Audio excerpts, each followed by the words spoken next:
Hello everyone and welcome to this Google Digital Garage training session on digital marketing strategy.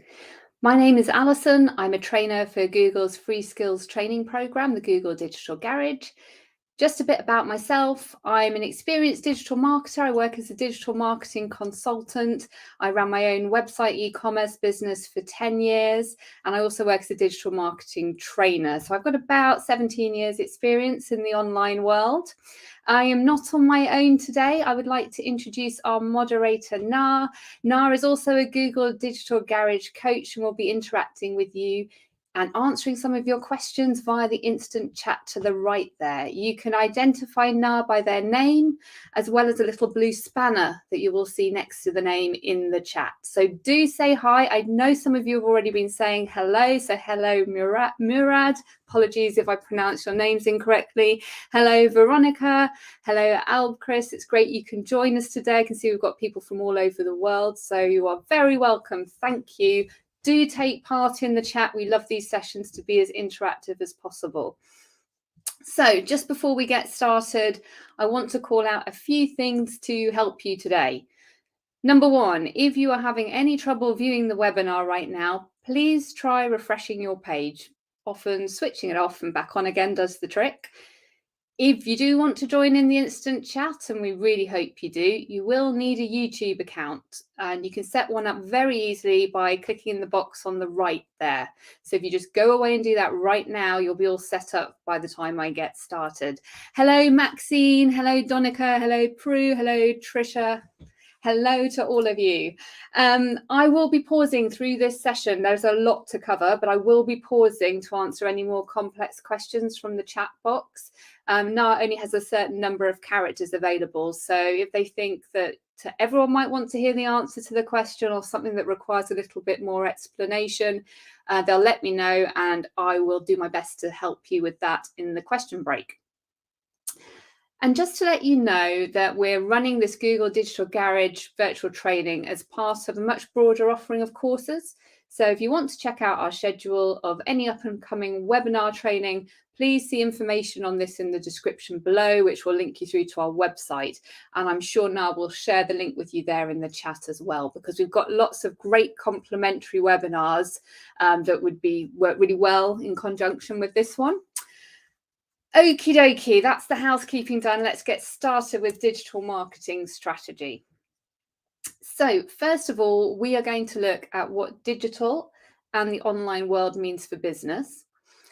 Then we're going to look at some of the main channels you can use for your digital marketing. And then we're going to look at the basic structure for building a digital marketing plan and how you might be able to measure your activity effectively. But before I get started with all of that, I would like to draw your attention to the free one-to-one mentoring available from Google. Google Mentoring is available for small businesses and charities based in the UK. We hope you find the webinar helpful today, of course. But if you work for a small business or charity, you might want to sign up for one of these one-to-one sessions where you'll get an hour with a Google Digital Garage coach like myself or Na, or one of many in our team. And they can help you on a range of digital skills where you might need support, from building a digital marketing strategy to helping you to find more customers online. So you can sign up and book a session at g.co/UK mentoring, and I'm sure Na will be sharing the link with you there in the chat as well. Okay, so let's just start off by looking at the digital landscape. Before we go into all of the advantages of digital marketing, what's the landscape that we're looking at? What opportunities might you get from being online, from your business being online? There are many, many benefits. I'm sure you are aware of a few. We will cover just a few, but we want to draw your attention to the fact that we live in a mobile world. So when we're talking about this digital landscape, we really want to ensure that we remember that everybody has access to the digital world through a mobile phone these days. The majority of people are using a mobile phone, especially in the UK, to buy. In fact, 80% of people in the UK are buying from their mobile. So mobile is particularly changing how we act and behave as humans. We've never been more connected to information, knowledge, and people than we are right now. We have the answer to pretty much any question at our fingertips. And we have the power to do our own product research online. We can just pull our phone out of our pocket and there have a look at anything we want at any time when we've got our mobile on us. And there's 2.5 billion smartphones in use today. 2.5 billion. So gone are the days when it's just about being online, businesses being online to access people when they're on a desktop or a laptop. We've got to be aware that our customers, our audience, can be online at any time through their mobile phone.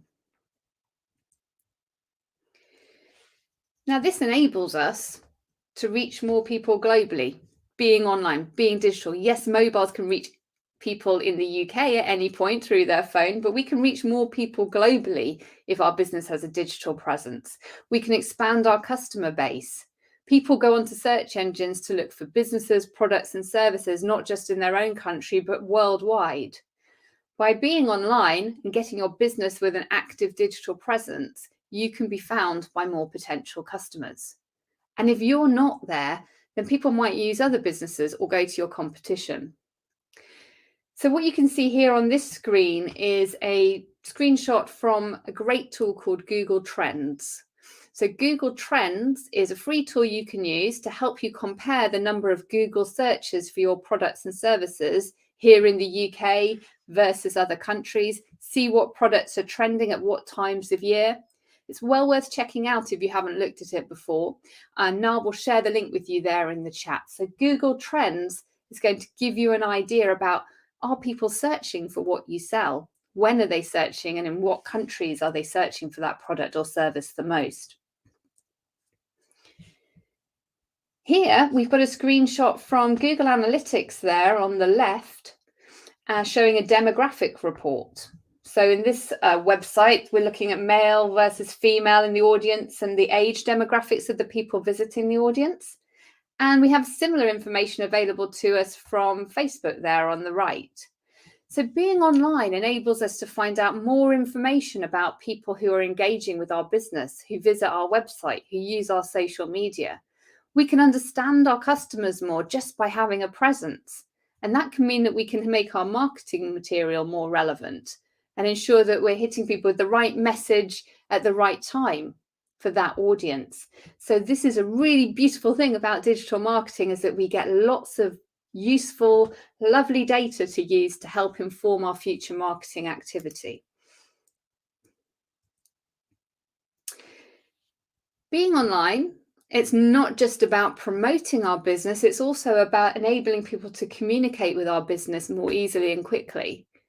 And we can offer really good customer support online. People can communicate through social media apps, they can communicate by leaving reviews, they can email us. Often communication can be public so others can see it, so it can help market your business. Take a look at some of these positive reviews there for body transformation personal training. These reviews are fantastic marketing material for that business.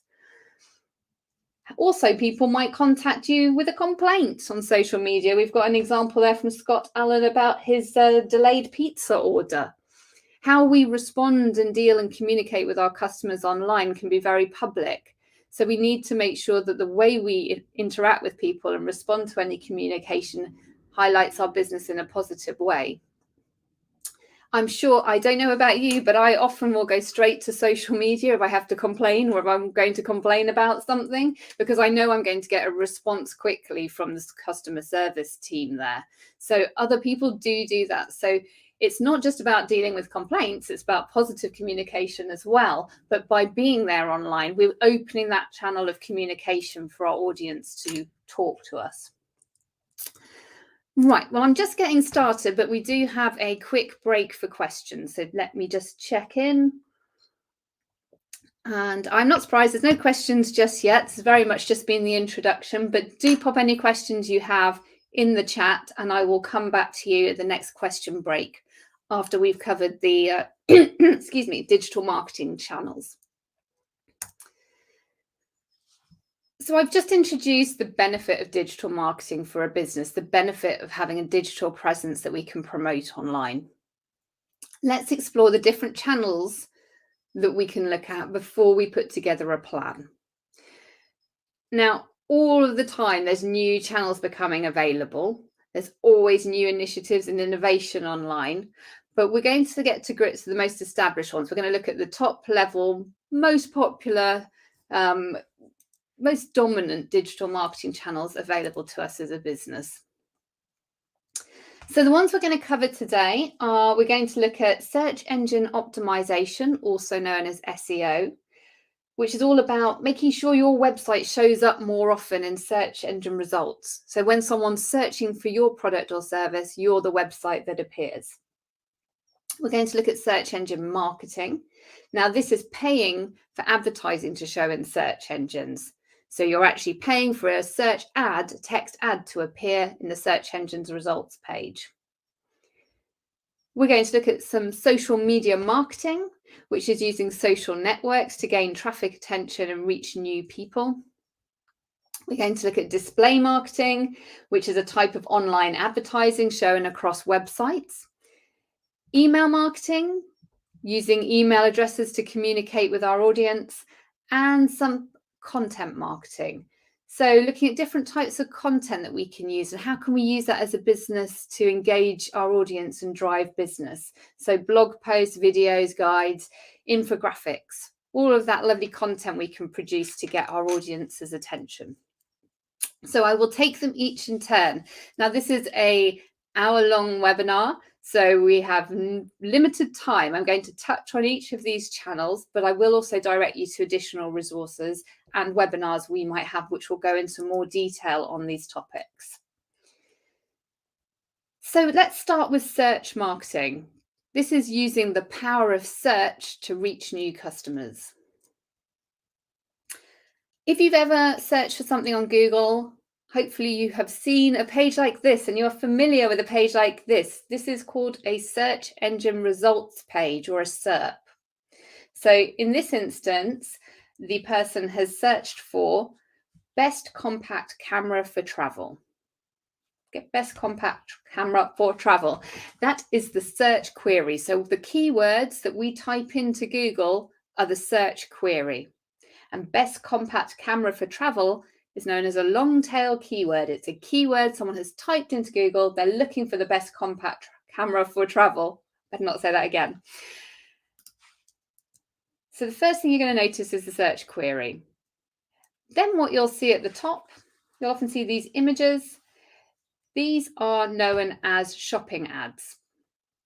So you're going to see ads across the top. The images are shopping ads, but you might also see search ads. You'll see below there, it says best compact travel cameras, your bring everywhere camera. That is known as a search ad. So the top part of the Google search engine results page is actually advertising. And ads are paid listings that appear above the organic listings. And the organic search listings are there in the green box there below. So there can be up to 4 of these text ads appear, maybe some shopping ads, not always, and then you will see the organic search listings. So we're going to have a look first off about the organic listings in search and how you can boost your visibility in these listings. How you do that is called search engine optimization. And this process involves helping Google to understand your web pages and create an experience that's relevant for your website visitors.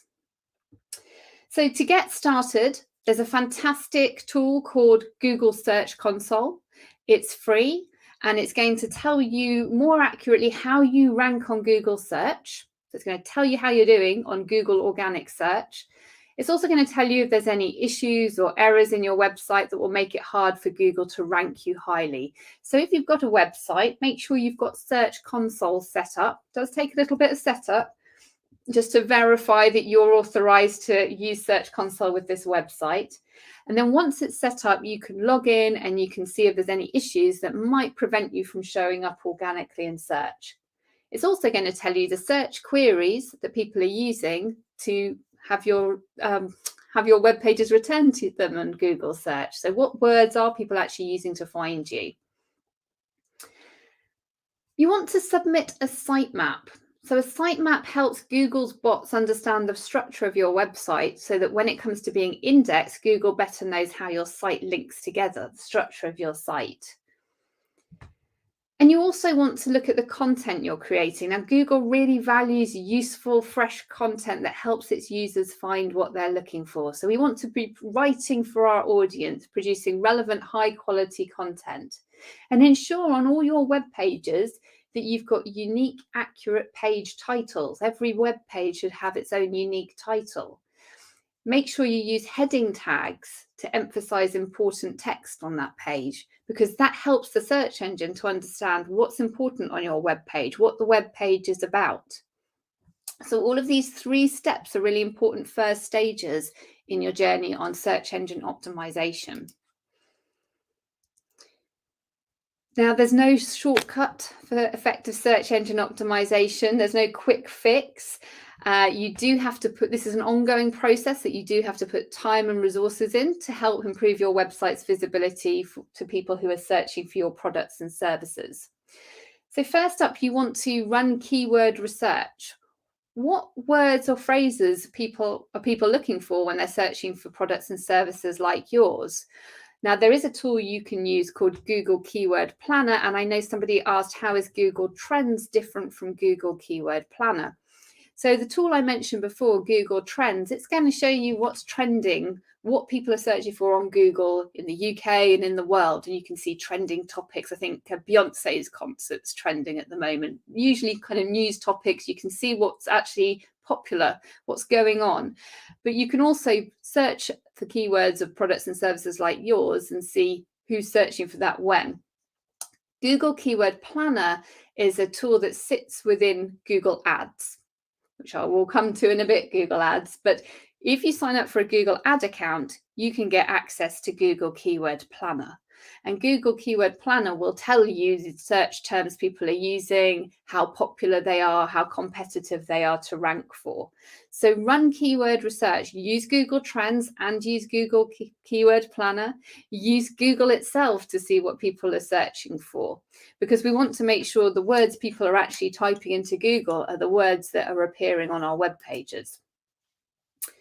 Publish high quality content. So on-page optimization or changes you can make to your individual website pages can help search engines better understand your content. Make your content useful and relevant. We're not going to be writing the content, just stuffing it with keywords. We want to make sure that the audience that arrive there, the user who clicks through to your web page, gets an experience that enhances their knowledge or helps them find what they're looking for. Make your web pages search friendly. So this means make sure you've got your title optimized. Use keywords in your title if they're relevant. Make sure you've got a meta description. These are important because they're both used by the search engine to generate the actual search result on the specific page. The title is used to generate the first line shown, the one you see in blue on Google search engine results page. And the meta description is used to generate the few short sentences that follow the description of what that web page is about. But as I said before, don't try to be sneaky and stuff your web pages with keywords, because Google's wise to that and it's not going to be helpful for any user that's searching. So make sure you use keywords, but use them in a natural, quality way that enhances your user's experience. Now, there's many areas of search you can focus on to build your visibility. Another vital area is in local business listings in the search results. So a high number of searches every day are local in nature. Think about yourselves. If you use your phone, are you trying to find a local coffee shop or somewhere near you to go? We'll often be looking for local businesses using our phones. So a high number of these searches every day are local. And if we have customers that you engage with in person and locally, then you want to consider creating a listing in local online directories. Now, Google have a tool called Google Business Profile. It used to be called Google My Business, which you can create a free business listing that will come up in search results. Many consider this to be called local SEO. As customers ourselves, we often use tools such as TripAdvisor. I know I do when I'm looking for hotels and accommodation and restaurants. So TripAdvisor, Yell, another local directory. We also go to those tools to look for reviews. So this links in as being very important as well. And Bing as well. Bing has local listings. Bing is Microsoft's search engine. So it's useful as a business to be listed on these platforms.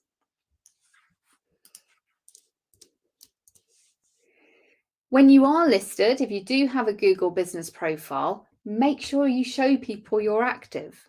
Make sure your listing is descriptive, because this will hopefully boost your visibility for your listing. Without a descriptive listing, you'll find that customers might not be as keen to engage with you when they see your listing. So update your business information, add photos of your business, behind the scenes of your premises. You can even add a virtual tour. And you can gather reviews on these Google business listings as well. We do have another webinar about Google business. I'm trying to remember the name of it. I think it's Get Your Business Visible on Google. Check out our list of upcoming webinars, because it'll go into a lot more detail about setting up a Google business profile. But this is such a valuable tool to use if you have a business where someone visits you in person. So if you deal with someone face to face, make sure you've got a Google business profile, and ensure you've got up-to-date opening hours on there. As you can see on this example from Rachel's Kitchen, there's a link to the menu, there's Q&As, there's reviews. It's really giving customers more information about your business, which will help them in their decision on whether to explore taking business to you.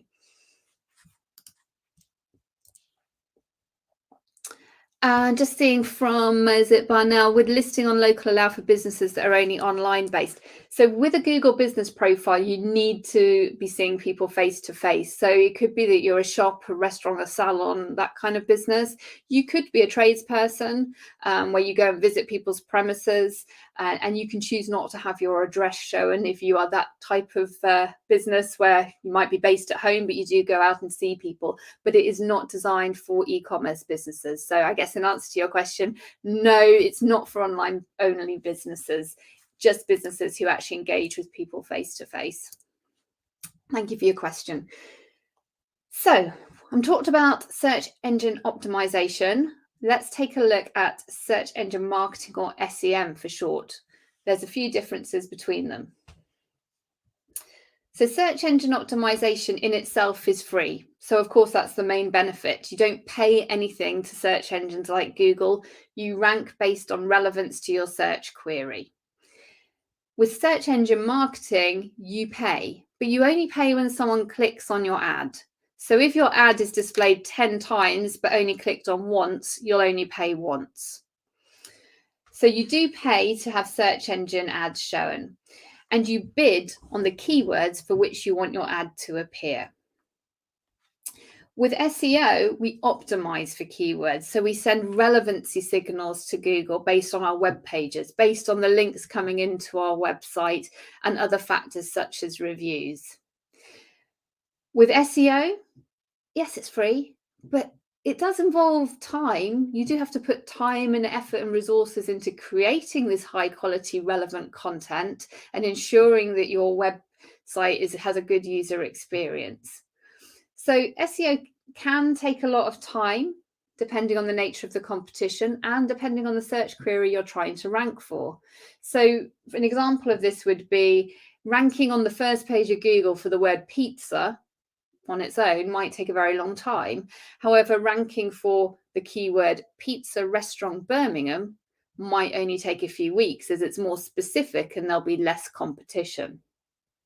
With SEM, when we're bidding on keywords, you can get onto page 1 of Google very quickly. So some key differences. So yes, you do pay for SEM, but in SEO, you have got to put time and resources into that as well. How do you get started with search engine marketing? Well, I mentioned before Google Ads. You want to make sure you've got an account set up in Google Ads, and you log into Google Ads with your Google account, or you can create a new Google account and then log in. Every ad that you run starts with a campaign. So So if you sell a lot of products, then campaigns help you to organise them into meaningful categories. Helps organise how you promote them. So if you were selling shoes, you might have a campaign for men's boots or women's shoes or winter Wellingtons. Now we're focusing on search advertising. So when you go into Google Ads, you would choose search as the network for which you're going to show your ads. So select the search campaign type. And then you need to choose some targeting options. You might want to choose your city. You might want to choose a specific postcode, particularly if you're a local business. The larger the geographic area you choose, the more search volume is likely.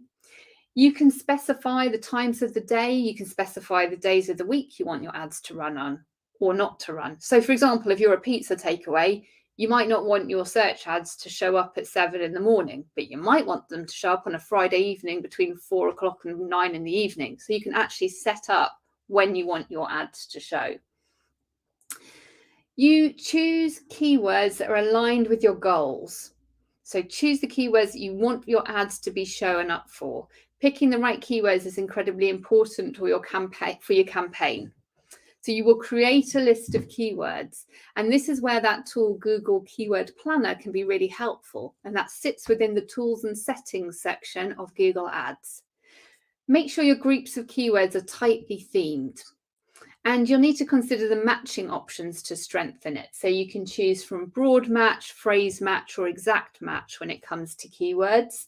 Broad match means that the search terms for which your ad shows up will be quite loosely based on your keywords, to the other extreme where exact is going to be very tightly matched to what you've put in as your keyword. You want to make sure your ad is compelling. Keep your headlines in line with what people are searching for. Include your keyword in your headline and focus on user benefits. So, why is this going to make them want to click? Why are they going to click through? Don't just say who you are. Don't just put your business name in your headline. Put a reason for them to click through, such as, I don't know, up to 75% off shoes or whatever it might be that you're promoting. Make sure that you focus on copy that appeals whether people are on a desktop or on a mobile. Make sure you're keeping your headlines in line with what people are searching for, and implement all ad extensions. They're actually called ad assets now. So these are extra bits of added value you can add to your search ads, with showing promotions or extra links to your website that don't cost any more, but enhance the overall look and experience of your ad.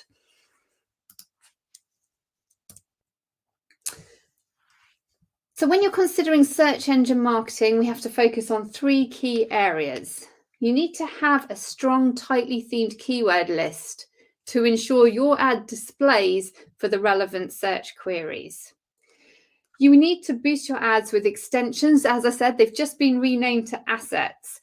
Now, these make your ads stand out, and they can add further context to your overall value proposition. And they're completely free to use, so make use of them. They can actually help make your ads cheaper in the long run as well, because they're adding value and therefore quality to your ad.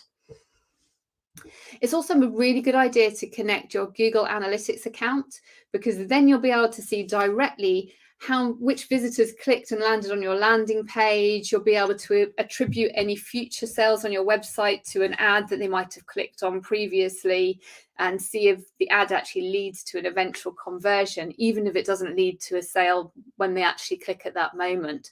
So by connecting up Google Analytics, you're going to get way more data than just looking at ads in isolation.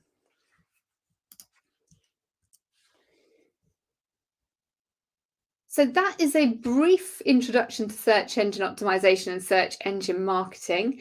We do have, again, a webinar on digital advertising that would be worth exploring, and there is plenty of training 24/7 on the Google Digital Garage website, as well as on Google Skillshop, where there are Google Ads, search ads, and training available to you to do in your own time.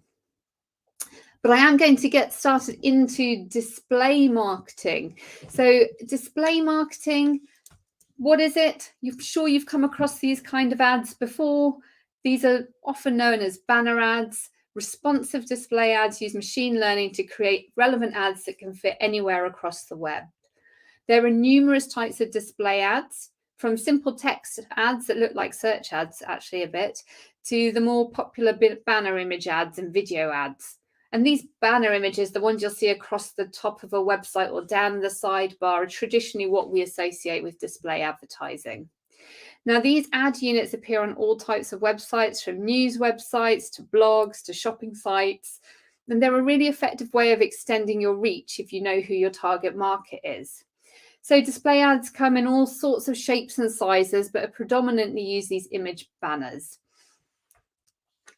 How do you get started with display? Well, again, Google has a Google Display Network, so you can log into Google Ads. And this time, instead of selecting search, you would select the display campaign type.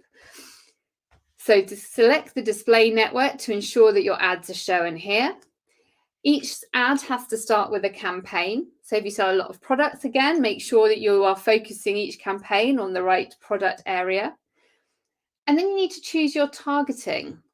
So here you want to be as specific as possible. The more specific you are where your ad's showing, like the audience interest, the more likely your ad's going to show up on the right sort of website. So we're going to look at demographic targeting mainly on these types of ads. So the sorts of people you want to see, what are their demographics, what are their age, what's maybe their location, but also interest targeting really comes into its own here. So we can choose audiences that have certain interest types to ensure that our ads show up on the relevant publications.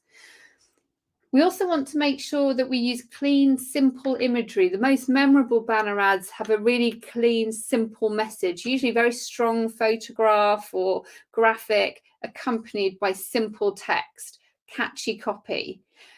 Display ads, we're really focusing on brand awareness. So you're not going to get as many clicks through on a display ad as you would a search ad, because it's about people being aware that you exist. As they travel around on the internet, they might see your banner ad and then remember you in the future. With a search ad, someone's typing into Google, this is what I'm looking for, and your ad is appearing. So they have intent, they're looking for what you're supplying. With a display ad, they're just traveling around the internet and there your ad appears. So they're not necessarily actually at that moment in time looking for what you sell. You do need to make sure you understand your audience for display, well, for all marketing in all honesty. Understand your customers, understand the types of websites they might be on, the sorts of interests they might have. You can choose whether you want to bid on a cost per click basis, but more usual, it's you're bidding on for every 1,000 impressions, every 1,000 instances of your ad showing, which is CPM bidding. You can retarget or remarket to people. So you could show your display ads to people who visited your website previously, show them specific ads that bring them back to your website. So I'm sure you've seen these ads before when you've been on a website, you've looked at the shoes, it's me, it's shoes, but I haven't bought because doorbell rang, went off, and then later on in my travels, there is the ad following me around, showing me the shoes, calling me to buy them. So you can use these sorts of ads to retarget your audience. Make sure you test all ads, to be honest. You want to be seeing what works, making amendments where you need to, so you can then optimize these ads moving forward. And this is true for all advertising, I would say. So unlike other platforms where you've only got a couple of maybe formats for ads, with display ads and with the Google Display Network, there's many different ad formats you can leverage to maximize visibility amongst your audience. Video ads, images in different sizes. So it's worth having an explore into what's most appropriate for your business. Social media marketing is our next channel. Social media marketing. Social media is where a lot of people spend their time online. So if there's your audience hanging out on social media, it makes sense for your business to meet them there.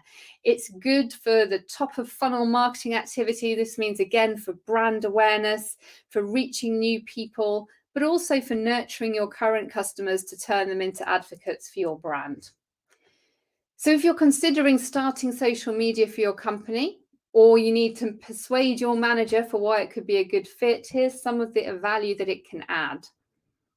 So up to 85% of the UK population are on some sort of social media. So it makes a good place to connect with new customers with the aim to generate new sales. So reaching new audiences, finding new business opportunities, the ability to target, really focus in on your target demographic and show your social media posts to the right people at the right time. It enables you to build relationships and networks. Remember, it's social, so businesses often forget that side of it. It isn't broadcast media, it's social media. So it is about engaging and interacting with your audience. We have another webinar, social media strategy, which goes into this a lot more, and writing for social media. So do check out those two webinars, which will go into the social media side a lot more than I can today. Social media can add value to your brand. So often used for customer service, chatbots often, I've seen those used on Facebook Messenger.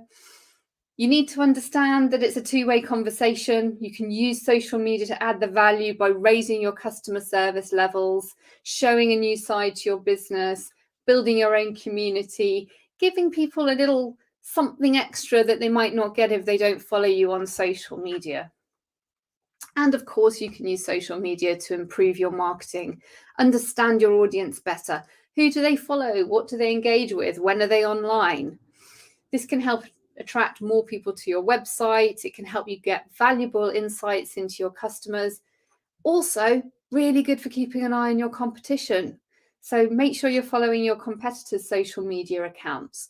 Make sure you're seeing what they're up to as well as your customers. So we've got two different types of social media: organic social media and paid social media. Organic social media is free. This is when you can post to your profiles, post to your Facebook page, your TikTok account, your Instagram profile, post whatever you want for free. It's there, it's out there, you're reaching your audience. But you're only going to reach your followers and their friends. The amount of reach you're going to get with organic social media is limited.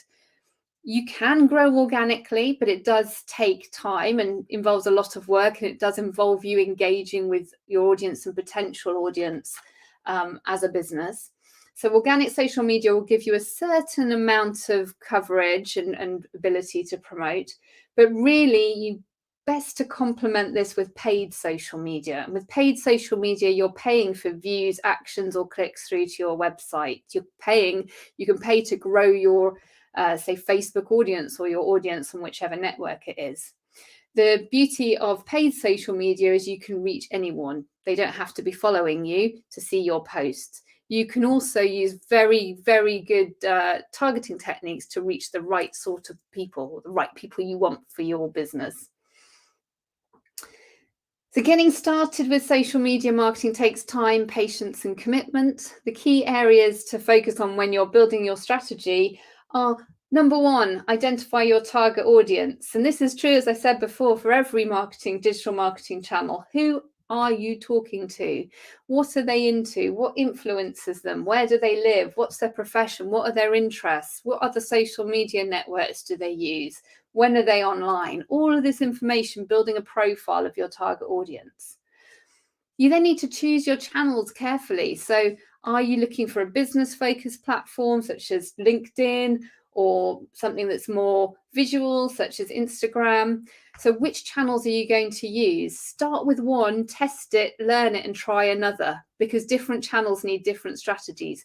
Don't fall into the trap, particularly as a small business, of thinking you need to be on every single social media channel. It's just not possible to do them all effectively. Make sure you post engaging content regularly, all different types of content: photos, videos, infographics, going live. Really important to ensure that your content is engaging people. Create useful how-to content, run a theme, show your personality, show those human people behind your brand. People like a glimpse of what's going on behind the scenes. You can use it to share announcements. There's so much you can do with social media. I couldn't possibly cover in a few minutes here. But make sure, if you're using social media, that you set yourself a goal. What are you setting out to achieve? Understand your audience and be consistent and regular with your updates. The algorithms do reward this consistency. So don't just post loads one week and then not post for 2 months. Make sure you have a consistent, regular schedule. But knowing your audience is key to success so you can target them well. You need to cut through all the noise with a really targeted, tailored message that will resonate well with them. Think how many thousands of messages you see on social media every single day. How are you going to be the one post that they stop when they're scrolling on their phone, that they stop with, that they like, that they comment on, better still that they share? How are you going to get them to do that? Don't be boring. Make sure that you're providing them with value, with quality content that's going to grab their attention. And then we've got email marketing. Today we are bombarded with product choices. So if we want to stay top of mind with our customers, email marketing is a brilliant way of doing this. It's a really great addition to your other digital marketing activities. It builds customer loyalty and engagement. It doesn't break the bank, and it works just as well on mobile as it does on desktop. So email marketing entails sending one email message to many people, could be dozens, hundreds, even thousands of people. It is permission-based, which means your readers have to opt into your newsletter and you need to explain to them why they're receiving it. But this gives you the opportunity to communicate on a large scale with people who cared enough about what you do that they chose to sign up to your newsletter. They chose to give you their email address. So they want to hear from you. They want to get useful information. They want to get product updates. There's lots of different email providers out there that offer similar features. So compare the range of functionality that you need to deliver. There are free platforms such as MailChimp. It's a really good one. There's you free up to so many subscriptions and then you pay. There are many other platforms, more advanced email platforms such as ActiveCampaign, SendGrid, and Drip. Make sure you have to have the permission of people when you are contacting them by email. So ask people to share their email address with you. The email marketing results is heavily dependent on the quality of your email list. So it works when people have said they want to hear from you. So make sure you use your content to generate new subscribers, invite people to subscribe. And make sure you segment your email list. So make sure you're not sending the same message to everybody. Make sure you're sending the right message to the right people. So if you've got a shoe shop, you might want to have people who say, well, I'm interested to hear about women's shoes or men's shoes or both women's and men's shoes, but only send the right newsletter to the people on the right list. And your content is the most important part of your newsletter. So the main thing is treat your users like VIPs. They have given you permission to send your message into their mail inboxes. Show your personality and personalize your emails and keep your emails useful. We don't just want to be bombarded with promotional content all of the time. So as I said, segment and group the list, tailor your message to specific audiences, keep your emails short. They're not going to read reams and reams and reams of text. So if you're going to share a larger piece of information, share a key element or quote, make it easy for people to scan your emails quickly if they want or need to. And make sure you measure. What's the open rate? What's the click-through rate of your campaigns? Then you can decide which ones are successful and which ones aren't. And then check what's your unsubscribe rate after you've sent an email.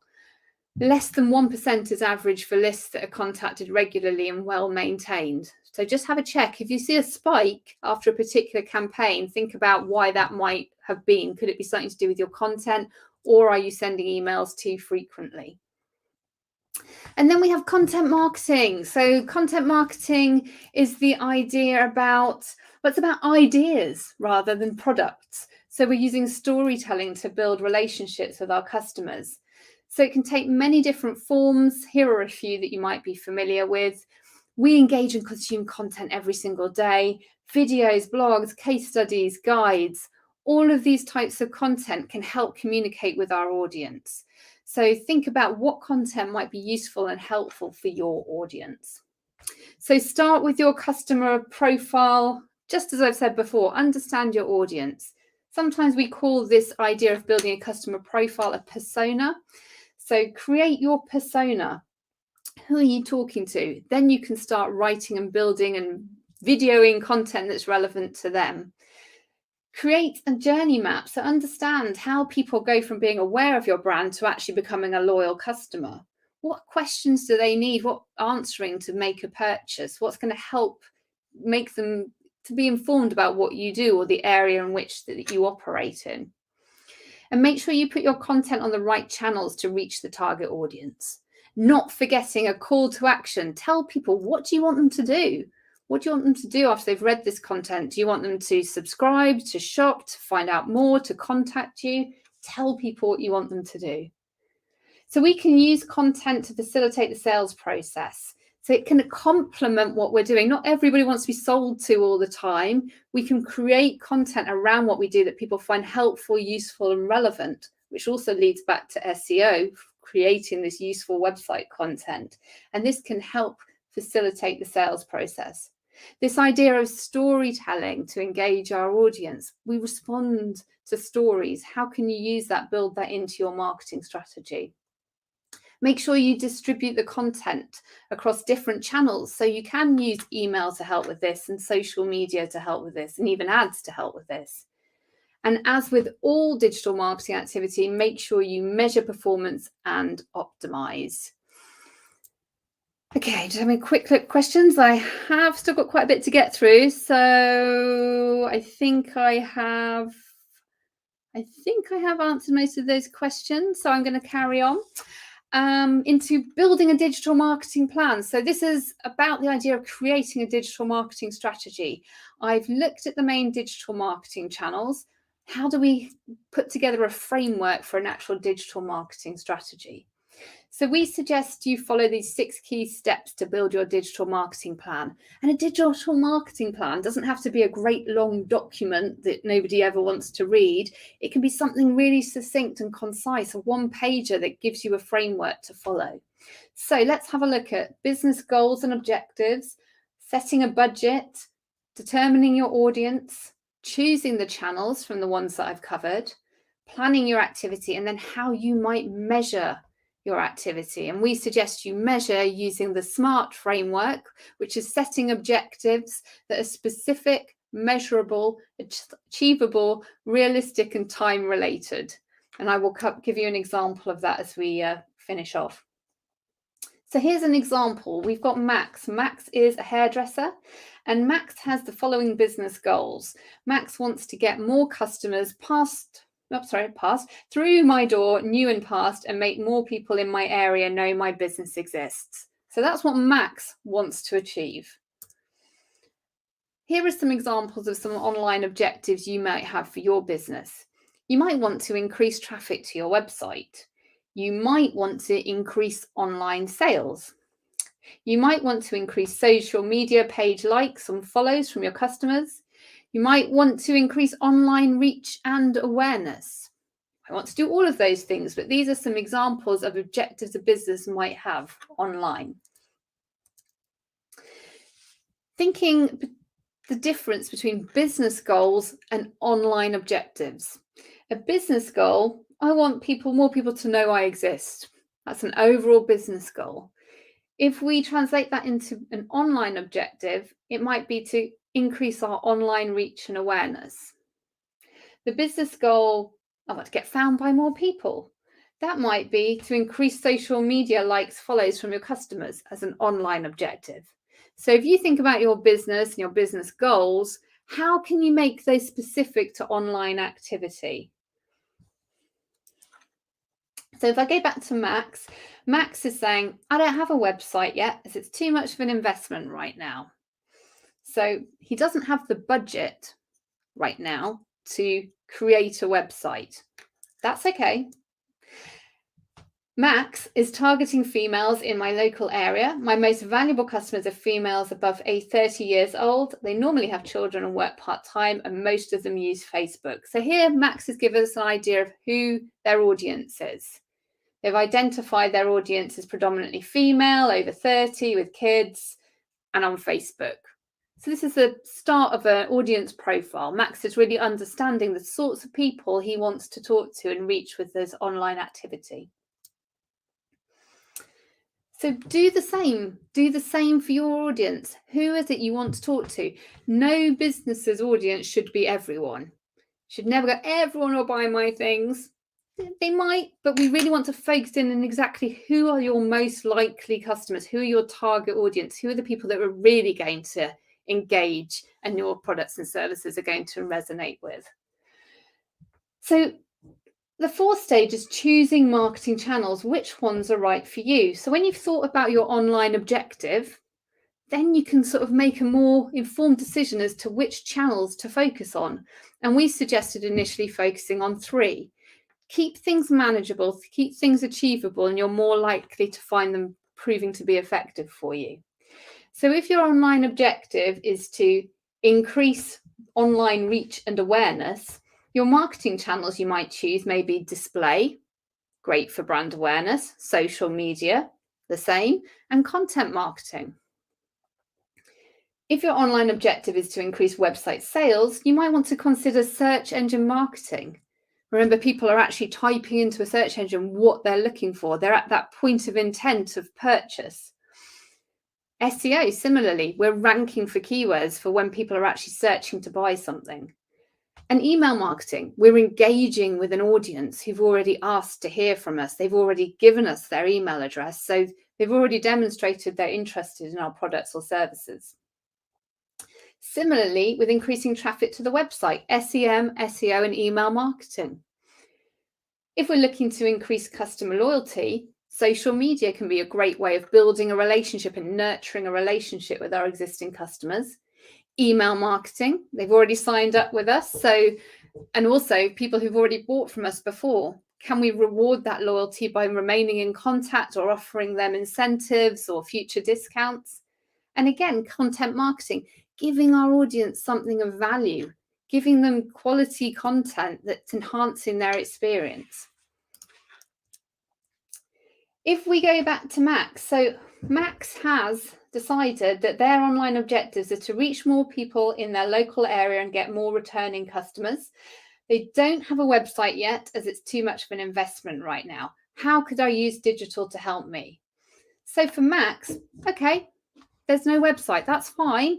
Why not have a Google business profile? Used to be called Google My Business, it's now called Google Business Profile.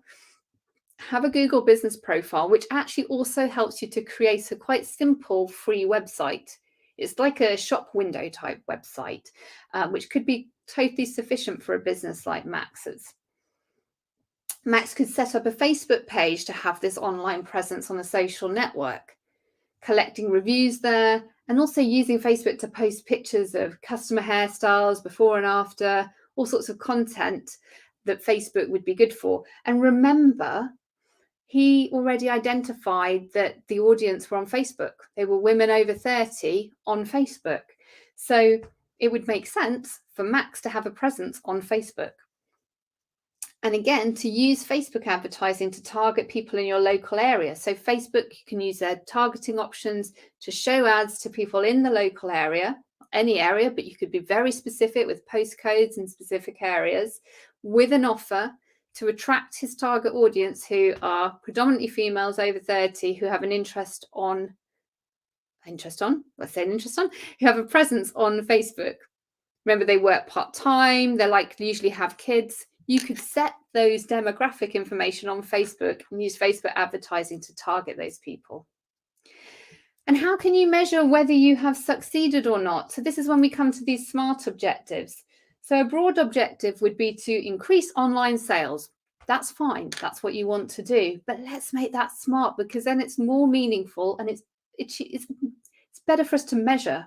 If we make a SMART objective, we could say, okay, I want to increase online sales by 20% within 3 months. We've got something to work towards. We've got something we can measure against. We can look at where we are in 3 months. Have we done better? Haven't we not achieved what we set out to? Why is that? Were we being unrealistic? A SMART objective makes it much more easy for us to focus our marketing activity in an effective way. A broad objective is to increase brand awareness. Well, it's incredibly difficult to measure brand awareness. So a way that we could make this a SMART objective would be to increase our brand awareness on Facebook. So we're being specific, saying, okay, on Facebook, by growing our audience with new people by 40%. we can really look at, okay, this is specifically how much we want to grow on Facebook. Because we know if we're growing an audience on social media, that is helping to increase our brand awareness. So back to Max. Max said, I don't have a website. I can't afford one right now. My online objectives are to reach more people in my local area and get more returning customers.